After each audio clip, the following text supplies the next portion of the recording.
सानो गाउँको एउटा सामान्य केटी थिई सपना। बिहान गाई दुहुने, स्कुल जान ढिलो हुने अनि बेलुकी टुकीको उज्यालोमा पढ्ने, यही थियो उसको दैनिकी। तर उसको मनमा ठूलो सपना थियो, म मिस नेपाल बन्ने छु।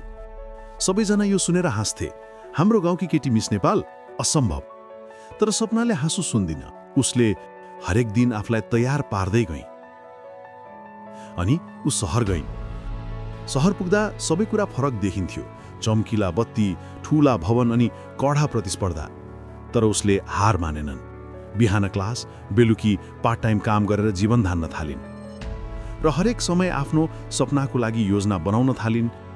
ट्रेनिङ, मोडेलिङ सबै गर्न थालिन्।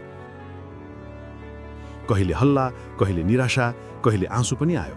तर प्रत्येक कठिनाइले उसलाई अझै बलियो बनायो। नजिकका मान्छेहरूको हौसलाले उसलाई साहस दियो। उसको अथक प्रयास र मेहनत जारी नै रह्यो। र अन्ततः उसको फाइनल राउन्डको सेलेक्सन भएको खबर आयो। खुसीको सिमाना रहेन। त्यो दिन आयो जब ऊ मिस नेपालको स्टेजमा उभिरहँदा उसको आँखामा गाउँ, आमा बाबु र आफ्ना सपना थिए। उसले आफ्नो जीवनकै सबसे उत्कृष्ट प्रदर्शन दिइन् र अन्त्यमा नाम घोषणा भयो, मिस नेपाल 2025 सपना। सबै हर्षित, आँसु र हाँसो मिसिएको त्यो क्षण अविस्मरणीय। गाउँको झुपडीबाट सुरु भएको यात्रा मिस नेपालको क्राउनसम्म पुगिसकेको थियो।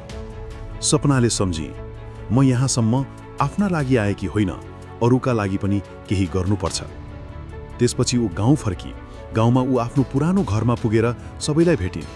बालबालिकालाई किताब, लुगा, खाना बाँड्न काली र उनीहरूसँगै नाचेर रमाउन थालिन्। पछि आफ्नै स्कुल पनि बनाइन्। शिक्षा घर भनेर नाम राखी। गाउँका बुढाबुढी, साना केटाकेटी सबैको मनमा खुसी छायो। अब ऊ केवल मिस नेपाल मात्र होइन, सबैको प्रेरणा बनिसकी। संसारमा हरेक व्यक्तिसँग असीम सम्भावना हुन्छ। कोही पनि कमजोर वा असफल हुँदैन। एक दिन सफलताको सूर्योदय हामी सबैले देख्नेछौँ। एक दिन हामी सँगै जित्नेछौँ। लाइक र सब्स्क्राइब गरेर हामीसँग जोडिनुहोस्।